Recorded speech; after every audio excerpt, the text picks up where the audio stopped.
आज हम geography class का इंडिया एनसीईआरटी सीरीज क्लास 6 का आगे सीरीज चलने वाले हैं। इससे पिछली वीडियो में हम लोग बताए थे इस महाद्वीप और महासागर के बारे में। आप लोग इसको अच्छे से देखें क्योंकि इसमें बहुत अच्छे अच्छे फैक्ट है जो आपको याद करने वाले चीज नहीं है, समझने वाले चीज जहाँ से क्वेश्चन आते हैं। ठीक है। उसके बाद महाद्वीप के बारे में बताए थे कौन कौन से महाद्वीप है, किसमें क्या भाग है। ठीक है। इसमें एक चीज खास बताए थे, भारत के शोध स्थान है मैत्री और दक्षिण गंगोत्री अंटार्कटिका में। अंटार्कटिका नीचे में होता है, उत्तरी ध्रुव पर आर्कटिक होता है। ठीक है। तो इस चीज को आप लोग अच्छे से पढ़ लीजिए और वीडियो अच्छा लगे तो जरूर लाइक करें और बेल आइकन को जरूर कर लें जिससे कि आपको हर एक चीज का मिल जाएगा, आपको हर नोटिफिकेशन मिल जाएगा। तो देखते हैं आगे क्या है। ठीक है। इसी तरह आप लोग हमारे साथ लगे रहें। ठीक है। आगे देखते हैं जलमंडल। देखिए ये जलमंडल फिगर देखते हैं। देखिए 97.5% जो महासागर है। ठीक है। ये जो महासागर में जो ये देखिए अलवण जल 2.5% है। यानी कि इतना जो पूरा जल है, पूरा जल में से 97.5% जो लवणीय जल होता है और 2.5% ही जल जो हम लोग के लिए पीने के युक्त होते हैं। ठीक है। तो यहाँ से आप देख सकते हैं जलमंडल के बारे में क्या क्या खास। अब यहाँ पे देवा पृथ्वी को नीला ग्रह कहते हैं। आप देखिए एक बार एक्सरसाइज 64 में 64 सीट जो आया था उसमें क्वेश्चन आया था कि नीला ग्रह किसको बोला गया, उसमें पृथ्वी ही नहीं था। तो याद रखिए हम पहले बता चुके हैं एक वरुण ग्रह है जो कि उसको नेपट्टून बोलते हैं, वो नीला है। ठीक है। उस ग्रह को नीला आप देखिएगा, फिगर कभी दिखाएंगे आगे मौका मिलेगा तो। ठीक है। याद रखिए पृथ्वी का 71% भाग जल तथा 29% भाग स्थल है। इसी 71% भाग में 97% पीने वाला नहीं है और 2.5% ही अलवणी जल है। ठीक है। अब देखते हैं महासागर, नदियां, झीलें ये सब आते हैं। ठीक है। आगे हम लोग देखते हैं आगे इसमें क्या है। अब देखिए ये शेष जल का बहुत बड़ा भाग मानव को उपयोग में नहीं आता है, जो वो है 97.5% जल जो है। शेष जल का बहुत बड़ा भाग बर्फ की परतों एवं हिम नदियों तथा भूमिगत जल के रूप पाया जाता है। अब देखिए जो 2.5% जल है अब पीने के लिए इसमें से भी बांटा गया है। क्या क्या चीज बांटा गया, बर्फ की परत है ना, उसके बाद हिमनदी, भूमिगत जल जो भूमिगत जल में चला जाता है जिसके हम लोग उपयोग करते हैं, इतने भाग में बांटा गया है। याद रखिए पीने वाले जल को 3 भागों में बांटा गया, बर्फ की परत, हिमनदी और भूमिगत जल में। ठीक है। आगे हम लोग देखते हैं महासागर। ठीक है। अब देखिए थोड़ा सा ये देखिए जल का बहुत कम भाग लवण जल के रूप में पाया जाता है जो मनुष्य का इस्तेमाल में आता है। ठीक है। यही चीज है, नीले ग्रह रहने के बावजूद पानी कमी महसूस करते हैं क्योंकि 2.5% पीने वाला महासागर। महासागर जलमंडल का मुख्य भाग होता है। ठीक है। महासागर जो है पूरा जलमंडल का मुख्य भाग होता है। ये आपस में एक दूसरे से जुड़े हुए हैं। अब देखिए जितने महासागर आपस में जुड़े होते हैं, महासागरीय जल हमेशा गतिशील रहता है। याद रखिए क्वेश्चन आया था बिहार एसआई का फ्री में, स्टेटमेंट दो छोटे छोटे स्टेटमेंट पूछे दिए थे। महासागरीय जल हमेशा गतिशील होते हैं और दूसरा स्टेटमेंट याद नहीं है। देखिए आप देखिए तरंग, ज्वार भाटा तथा महासागरीय धाराएं। महासागरीय जल को 3 मुख्य गतियां कि ऐसे ही 2 स्टेटमेंट बना के एग्जाम में दिए थे। पहला तो महासागर जल हमेशा गतिशील रहता है और किसमें कैसे कैसे तरंग, ज्वार भाटा तथा महासागरीय धाराएं, इसको 3 प्रमुख गतियां होता है। चलिए याद रखिएगा ये तीनों पॉइंट। आप लोग चाहें तो शॉर्ट नोट्स जरूर बनाएं, शॉर्ट नोट्स, नोट्स नहीं बनाने बोल रहे हैं हम, शॉर्ट नोट्स, क्योंकि आप पीडीएफ जो हम दे रहे हैं टेलीग्राम में उसके थ्रू भी पढ़ सकते हैं और साथ साथ आप बुक से भी अंडरलाइन कर सकते हैं। अब देखिए बड़े छोटे आकार के आधार पर महासागर 5 महासागर प्रमुख। कितने प्रमुख है? 5 महासागर। प्रशांत 7 महाद्वीप था, 5 महासागर। याद है आप देखते हैं प्रशांत महासागर, अटलांटिक महासागर, ठीक है, हिंद महासागर, दक्षिणी महासागर और आर्कटिक महासागर। ठीक है। ये 5 महासागर याद रखिए। इसमें से आपको देंगे कौन सा महासागर नहीं है और देंगे अंटार्कटिका। तो अंटार्कटिका को महाद्वीप के में शामिल किया गया है। ठीक है। महासागर, महासागर में आर्कटिक है जो ऊपर में है। ठीक है। अब महासागर के बारे में देखते हैं। प्रशांत महासागर सबसे बड़ा महासागर है। ये पृथ्वी का 1/3 भाग फैला हुआ है, यानी कि 100 में से 33% अकेला, कभी कभी 1/3 देगा, कभी कभी 33% देगा, ऐसा में अकेला। पृथ्वी का सबसे बड़ा गहरा भाग याद है मेरियाना गर्त, हम बताए थे 11,022। सबसे गहरा भाग जो मेरियाना गर्त है वह इसी महासागर में। याद रखिएगा बहुत इंपॉर्टेंट क्वेश्चन है। पूछेगा किस महासागर में, पहले तो पूछता था सबसे गहरा भाग कौन सा है, मेरियाना, कभी कभी आपका वो मीटर पूछ लेता है, लेकिन अब पूछता है कि किस महासागर में पाया जाता है, तो प्रशांत महासागर। प्रशांत महासागर लगभग वृत्ताकार है, क्या है, लगभग वृत्ताकार। एशिया, ऑस्ट्रेलिया, और बोले थे ना अटलांटिक एस आकार का है, ठीक है। एशिया, ऑस्ट्रेलिया, उत्तरी एवं दक्षिण अमेरिका इसके चारों ओर स्थित है। अब बताइए, अब इसको कैसे याद करेंगे, तो हम आपको पीछे एक बार लेके जाते हैं। ध्यान से देखिए, प्रशांत महासागर के चारों है कौन है, ध्यान से देखिए। अफ्रीका, कौन कौन था देख लीजिए एक बार फिर से। एशिया, ऑस्ट्रेलिया, उत्तरी और दक्षिण अमेरिका इसके चारों ओर है। तो यहाँ पे हम दिखाते हैं एक बार आपको। एशिया यहाँ है, ठीक है। देखिए प्रशांत महासागर, क्योंकि बताया था पृथ्वी गोल है, तो एक 180 डिग्री देशांतर जो एक ही जगह पे दोनों जाके घूम के मिल जाता है, तो ये और ये क्षेत्र दोनों प्रशांत महासागर। तो देखिए ये प्रशांत महासागर में एशिया है, सॉरी दक्षिण अमेरिका है, ठीक है, उत्तरी अमेरिका है, ठीक है, और ये वाला देखिए पार्ट है एशिया, ऑस्ट्रेलिया, दिख रहा है ना, क्लियर दिखा रहा हूँ फिगर, इसलिए कि आपको याद करने में दिक्कत ना हो। उत्तरी अमेरिका, दक्षिण अमेरिका, आप पूछेगा कि प्रशांत महासागर कौन कौन से टच सटा हुआ है, तो अगर ऐसे आपको याद होता नहीं तो फिगर इसीलिए हम दिखा दिए, देखेंगे इस सर उत्तरी अमेरिका, दक्षिण अमेरिका, इधर एशिया और ऑस्ट्रेलिया। ठीक, अब देखते हैं अटलांटिक महासागर, दूसरा पाते हैं। ध्यान दीजिए, इतना ज्यादा क्वेश्चन आएगा नहीं। अटलांटिक महासागर विश्व का दूसरा सबसे महासागर, पहला प्रशांत, दूसरा। यह अंग्रेजी भाषा हम पहले बोले थे एस आकार का है, हम दिखाए थे पिछली वीडियो में, आपको देखिएगा ऐसे ही करके है, आकार का है। इसमें पश्चिमी किनारे पर देखिए, पश्चिमी किनारे पर है ना उत्तरी एवं दक्षिण अमेरिका है। हम बताए आपको दिखाए होंगे बीच में इधर पूरा इधर पश्चिम में। अब देखिए यहाँ पे ये कौन सा है, अटलांटिक एस बना हुआ है, और ये इसके पश्चिम में उत्तरी और दक्षिण अमेरिका है। ठीक, आगे हम लोग देखते हैं, आगे अब क्या देखते हैं, ध्यान से देखिए। हाँ, यहाँ से देखिए, उसके बाद पूर्वी किनारे पर उधर उत्तरी अमेरिका, पूर्वी किनारे पे यूरोप मिल जाएगा, एवं अब नीचे में अफ्रीका। ठीक है, अटलांटिक महासागर तट रेखा बहुत ही अधिक दंतुरित है। देखिए ये क्वेश्चन आया था, दंतुरित का मतलब होता है, ध्यान से देखिए, ये अटलांटिक है, अटलांटिक जो है ना, यहाँ पर से आप देखते होंगे पूरा दंतुरित निकला हुआ है, देखिए कटा कटा है ना, इससे जहाजों को बहुत खतरा उत्पन्न होता है इससे टकराने का। दंतुरित है कि दंतुरित का मतलब निकला हुआ है, देखिए किस तरह है ना, पता ही नहीं चलेगा जहाज को क्या कैसा है, टकरा जाता है। इसलिए अटलांटिक से जल्दी जहाज को क्रॉस करने में बहुत दिक्कत होता है। अब देखिए ये दंतुरित है, ये अनियमित एवं दंतुरित तटरेखा प्राकृतिक पोताश्रय एवं पतनों के लिए आदर्श स्थिति है। सॉरी, देखिए दंतुरित है तो इसके फायदा क्या होता है बताते हैं। फायदा क्या होता है, तो प्राकृतिक तट रेखा को ये जो है ना अंदर आने में लगाने में, अब देखिए अगर प्रशांत में लगाएगा तो क्या होगा ना, महासागर में बह जाता है, लेकिन ये देखिए दंतुरित होने की वजह से ये अंदर आराम से एडजस्ट कर जाता है। तो यही दिया हुआ है, पोताश्रय और पत्तनों के लिए आदर्श स्थिति है। देखिए अगर जगह बनाओ, एक ऐसा घर पहले से बना हुआ है, बनाने की जरूरत नहीं है, तो एग्जाम में क्वेश्चन आएगा आपको पोताश्रय एवं पत्तनों के लिए कौन सा महासागर आदर्श है, तो अटलांटिक, याद रखिए फिगर के साथ। व्यापार की दृष्टि से सबसे व्यस्त महासागर है, ठीक है, याद रखिएगा, व्यस्त महासागर कौन सा है, अटलांटिक। ठीक है, हिंद महासागर।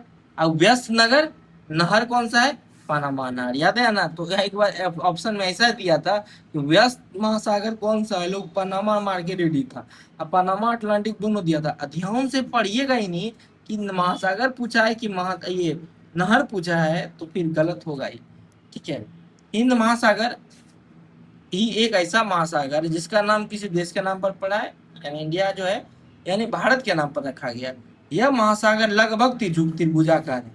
हम आपको तीन आकृति बता दिए हैं, पहला जो वृत्ताकार था वो प्रशांत, जो एस आकृति का वो अटलांटिक, और त्रिभुजाकार जो है ये एग्जाम में पूछते हैं, ऐसे आएंगे ना तो दिमाग बौखला जाएगा एग्जाम में, तो बौखलाना नहीं है। ठीक है, यह महासागर लगभग त्रिभुजाकार है, उसका उत्तर एवं उत्तरी में एशिया है ना, उत्तर में एशिया है, आप पश्चिम में अफ्रीका, इधर अफ्रीका है, तथा पूर्व में ऑस्ट्रेलिया है। क्या आपको दिखा दें, चलिए दिखा देते हैं आपको फिगर के साथ। यहाँ पे देखिए हिंद महासागर है, देखिए अगर कभी आपसे क्वेश्चन पूछा जाएगा ना, इस तरह क्वेश्चन आते हैं, अब जो है ना आपको बिहार पुलिस वाले, बिहार एसआई वाले, जो एसएससी वाले, अब निश्चिंत रखिए कि आपको इस तरह क्वेश्चन आएंगे कि हिंद महासागर की पूरा पश्चिम उत्तर में सजाने के लिए देगा, ऐसे ऐसे लिख देगा, अब उल्टा नहीं सजाना है। देखिए पश्चिम में अफ्रीका, पूरब में ऑस्ट्रेलिया, अब ऊपर देखिए क्या है, एशिया। क्लियर। अब देखते हैं, दक्षिण महासागर अंटार्कटिका महाद्वीप को चारों ओर से घेरता है। अब देखिए दक्षिण में जो महासागर है, एक बोले थे अंटार्कटिका एक महाद्वीप है जहाँ भारत की दो मैत्री एवं था है ना दक्षिण गंगोत्री, वो दोनों है। ठीक है, तो इसके चारों ओर घेरता है कौन सा, दक्षिण महासागर अंटार्कटिका को। यह अंटार्कटिका महाद्वीप के उत्तर की ओर 60 डिग्री दक्षिणी अक्षांश तक फैला हुआ है। याद रखिएगा कि दक्षिणी महासागर अंटार्कटिका के चारों ओर घेरता है। यह अंटार्कटिका के महाद्वीप से उत्तर 60 डिग्री दक्षिण अक्षांश तक फैला हुआ है। ठीक है, याद रखिएगा। अब देखिए आर्कटिक महासागर उत्तर वृत्त में स्थित है, वो बताए थे ऊपर में है। ठीक है, यह उत्तर ध्रुव के चारों ओर फैला है। ठीक है, आर्कटिक को महासागर में शामिल किया लेकिन अंटार्कटिका को महाद्वीप में। ठीक है, क्योंकि यहाँ पे लोग कार्य मतलब जो भी अपना शोध वोध करते हैं। अंटार्कटिका सॉरी आर्कटिक महासागर उत्तर ध्रुव स्थित है, यह उत्तर ध्रुव के चारों ओर फैला है।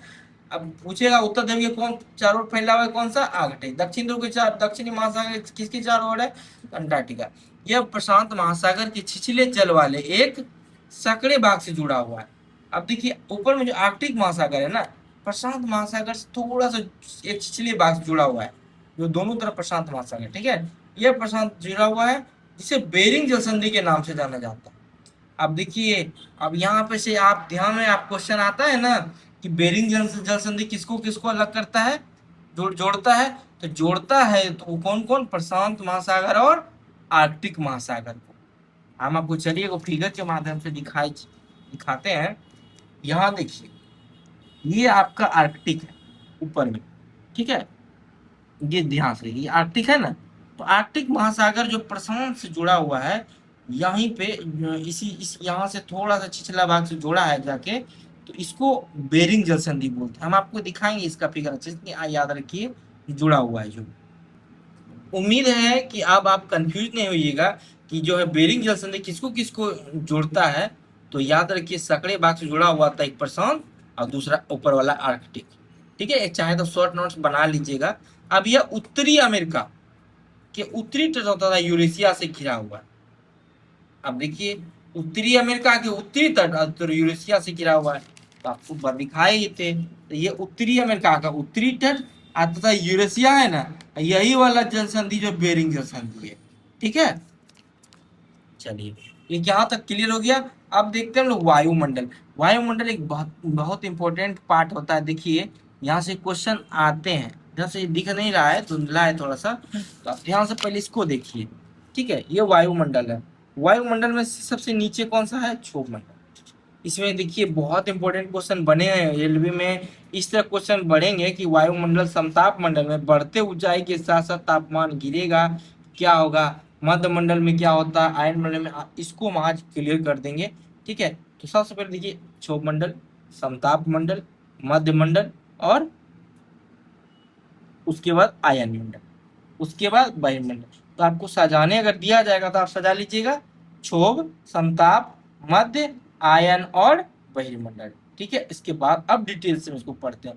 वायुमंडल हमारी पृथ्वी के चारों गैसों की परत से घिरी हुई, जिसे वायुमंडल कहता है। क्लियर है, और की पतली परत इस ग्रह का महत्वपूर्ण अटूट भाग, इसको नहीं जानना है आगे देखिए मेन पॉइंट। ये सब चीज तो पढ़ना ही नहीं है, तो क्या मतलब बनता है, तो आप ही पढ़ लीजिएगा। हम उसी लिए फैक्ट मेन फैक्ट पढ़ा रहे हैं। वायुमंडल 1600 किलोमीटर की ऊंचाई तक फैला। देखिए क्वेश्चन नंबर 1। ठीक है, आएगा, याद रखिए। वायुमंडल को उसके घटकों, तापमान, अन्य के आधार पर 5 परतों में बांटा गया है। देखिए दूसरा क्वेश्चन, देखिए बढ़ते पैटर्न, बदलते पैटर्न के साथ जब एनसीईआरटी को इतना इंपॉर्टेंस दे रहा है ना, जान लीजिए अब तो पूरा न पूरा एनसीईआरटी से उठाया जाएगा। तो वायुमंडल 1600 किलोमीटर लंबी ऊंचाई तक फैला है, स्टेटमेंट 1। दूसरा स्टेट, वायुमंडल को उसके घटकों, तापमान, अन्य आधार पर पहली बात तो यहाँ से क्वेश्चन आएंगे ना, 5 परत तो दिखाई दी, लेकिन उसमें बोलेगा वायुमंडल घटकों या एक चीज हटा देगा, पूछेगा किसके आधार पर बांटा गया। ठीक है, अब शुरू कर, सबसे पहले क्षोभ मंडल है, समताप मंडल, मध्य, आयन और बहिर्मंडल है। ठीक, अब देखिए, वायुमंडल मुख्यतः ऑक्सीजन एवं नाइट्रोजन का बना होता है। ये साफ शुष्क हवा का 99% भाग है। ठीक है, 99% भाग यही ले लेता है। 71, 27, 98, 99 यही ले लेता है। ठीक है, अब देखिए 78, देखिए नाइट्रोजन कितना है, इसमें पूछा जाएगा कितना कितना क्या किसका परसेंट है। अब आपको ये जो है ना, ये पूरा एक सवाल में देगा। इधर तो देगा nitrogen, oxygen, carbon dioxide, argon, जो भी गैस है आन सामने में सजाने के लिए देगा। तो याद रखिए, थोड़ा थोड़ा छोटा छोटा चीज को मिस नहीं करना है। 98 नाइट्रोजन, 21% ऑक्सीजन, और उसके बाद जो बचा कार्बन डाइऑक्साइड सबसे ज्यादा है। तो एक बार इसी कार्बन डाइऑक्साइड के बारे में पूछ लिया था, ऑक्सीजन और नाइट्रोजन छोड़ के सबसे ज्यादा किसका है भाग है। तो यहाँ तक क्वेश्चन आ गया है, तो अब तो और नीचे जा सकता है। उसके बाद आर्गन है, तो याद रखिए 1% है। ठीक है, दोनों मिलकर 1%। ऑक्सीजन सांस लेने के लिए आवश्यक है, जबकि नाइट्रोजन प्राणियों की वृद्धि के लिए आवश्यक है। देखिए यहाँ से क्वेश्चन कैसे बनाएंगे, सांस लेने के लिए तो आवश्यक है। अब आपको ऑप्शन में क्या देंगे एग्जाम में, देखिए कि प्राणियों की वृद्धि के लिए कौन सा गैस आवश्यक है। आप लिख देगा ऑक्सीजन, नाइट्रोजन, कार्बन डाइऑक्साइड। आप तो फटाक से ऑक्सीजन मान के रेडी हो जाइएगा, रेडी तो हो जाइएगा, लेकिन हो जाएगा गलत क्वेश्चन, गलत। तो याद रखिएगा, प्राणी में वृद्धि कौन देता है, नाइट्रोजन। ठीक है, हम लोग जानते हैं, लेकिन बात क्या है ना, इसका लैंग्वेज से हम लोग एग्जाम में परेशान आता है। हम लोग जानवे ही करते हैं कि बहुत चीज का नाइट्रोजन में इस्तेमाल किया जाता है, उसमें वृद्धि होता है, लेकिन एग्जाम में इस तरह का क्वेश्चन लाइन दे देगा ना, तो ये दिमाग का जो ताड़ छोड़ देगा। कार्बन डाइऑक्साइड, देखिए ऑक्साइड इसमें बहुत कम मात्रा में है। ठीक है, पृथ्वी थोड़ी छोड़ी उष्मा को, अब देखिए पृथ्वी के द्वारा छोड़ी गई उष्मा को अवशोषित करती है कौन, देखते हैं। कार्बन डाइऑक्साइड यद्यपि बहुत कम मात्रा में, लेकिन यह पृथ्वी द्वारा छोड़ी गई उष्मा को अवशोषित करती है। क्वेश्चन नहीं, हम लोग जानते हैं कार्बन डाइऑक्साइड को पढ़ के, अगर आप ही दिल से सोचिए, अगर इस तरह क्वेश्चन आ गया, जो पृथ्वी द्वारा छोड़ी गई उष्मा को कौन अवशोषित करता है, तो एक बार ना जरूर सोचने में मजबूर कर देगा। इसीलिए समझिए कि लाइन को हम इसीलिए बोलते हैं कि लाइन को पढ़िए, अंडरलाइन तो करिएगा, लेकिन लाइन को पढ़िएगा ना, सुनिएगा ना, ज्यादा समझ में आएगा। जिससे पृथ्वी गर्म रहती है। ठीक है, यह पौधे की वृद्धि के लिए भी आवश्यक है। देखिए पौधे की वृद्धि के लिए भी आवश्यक है भी, और दे देगा ऑप्शन में कार्बन डाइऑक्साइड, नाइट्रोजन, ऑक्सीजन। याद रखिएगा कार्बन डाइऑक्साइड को भी मारना है, ये नहीं कि बीपीएससी से एग्जाम में खास करके ध्यान रखना है। ऊंचाई के साथ साथ वायुमंडल घनत्व में विभिन्नता आती है।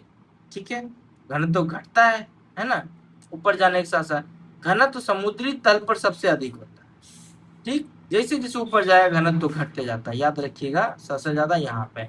जैसे जैसे हम ऊपर की ओर जाते हैं, तेजी के साथ घटता जाता है ना। यह जानते हैं कि पर्वतराइयों का हवा में घनत्व में कमी होने के कारण सांस लेने में कठिनाई हो, इसीलिए देखते हैं अब एवरेस्ट पे जब चढ़ता है लोग, तो ऑक्सीजन सिलेंडर लेके चढ़ता है, क्योंकि वहां पे धीरे धीरे घनत्व वायुमंडल का कम हो जाता है। अब इसको देखिए, ऊपर की ओर जाते जाते, जब ऊपर की ओर जाते हैं तापमान भी घटता है। याद रखिए, हर चीज को ध्यान में रखना है, ऊपर भी जाते हैं तापमान भी घटता है। वायुमंडल पृथ्वी पर दबाव डालता है, यह एक स्थान से दूसरे स्थान पर। देखिए आपको एक छोटा सा जो है ना, ये चीज बड़ी फंसा सकता है, ध्यान रखना है। ये सब जानता है तापमान घटता है, लेकिन वायुमंडल पृथ्वी पर दबाव डालता है, और यह एक स्थान से दूसरे स्थान पर अलग अलग होता है। ठीक है, वायुमंडल जो है पृथ्वी पर दबाव डालता है, और यह वायुमंडल जो है एक स्थान दूसरे स्थान पर अलग अलग होता है। कुछ क्षेत्रों में अधिक दबाव महसूस होता है, तो कुछ क्षेत्रों में कम। ठीक है, वायु उच्च दाब निम्न दाब की ओर, उच्च दाब से निम्न दाब की ओर बहती है। गतिशील वायु को पवन, क्लियर। याद है कि यहाँ से क्वेश्चन बनेंगे, वायु उच्च दाब से निम्न दाब की ओर कहती है। याद देगा, वायु निम्न दाब से उच्च, ऐसे देखा देखिए, वायु निम्न दाब से उच्च दाब की ओर चलती है, और इस गतिशील को पवन कहते हैं। अगर आपका इस कॉन्सेप्ट क्लियर है तो मार दीजिएगा, हाँ दाब हमेशा उच्च से निम्न की ओर चलता है, जो गतिशील वायु है इसी को पवन कहते हैं। घबराना नहीं है एग्जाम में। ठीक है, अब आते हैं जीवमंडल। जीवमंडल स्थल, जल तथा हवा के बीच एक सीमित भाग है। जीवमंडल क्या है, स्थल, जल तथा हवा के बीच एक सीमित भाग है। यह वह भाग है जहाँ जीवन मौजूद होता है। ठीक, जहाँ जीवों की बहुत सी प्रजातियां हैं, जो सूक्ष्म जीवों तथा बैक्टीरिया से लेकर बड़े बड़े स्तनधारियों के आकार में पाई जाती है। याद रखिए, इस जीव मंडल में सूक्ष्म जीवी आते हैं, बैक्टीरिया आते हैं, बड़े स्तनधारी आते हैं, सब आते हैं। ठीक है, मनुष्य सहित सभी प्राणी जीवित रहने के लिए एक दूसरे के तथा जीव मंडल से जुड़े हुए हैं। ठीक है, मनुष्य जितना सभी प्राणी है ना, एक दूसरे पे निर्भर है, वो जीव मंडल से जुड़े हुए हैं। जीव मंडल प्रत्येक प्राणी को मुख्यतः दो भागों में, जंतु जगत एवं पादप जगत में विभक्त किया जाता है।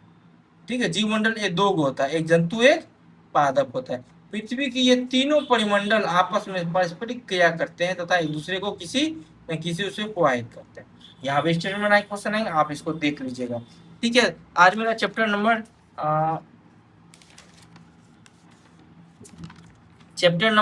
5 खत्म हो चुका है। अगले वीडियो में 6 पढ़ाएंगे जल्दी, ये इसीलिए हम थोड़ा टाइम लग रहा है कि छोटा छोटा वीडियो बनाते हैं, आपको अच्छे से समझ आ जाए। थोड़ा सा टाइम, जो पढ़ना है आपको पढ़िए, हमको कोई दिक्कत नहीं, कि आपको यकीन मानिए, आप एक बार पढ़िए। हम ये नहीं बोलते आप देखिए, दोबारा हम कोई टीचर की तरह पढ़ाने वाले नहीं है।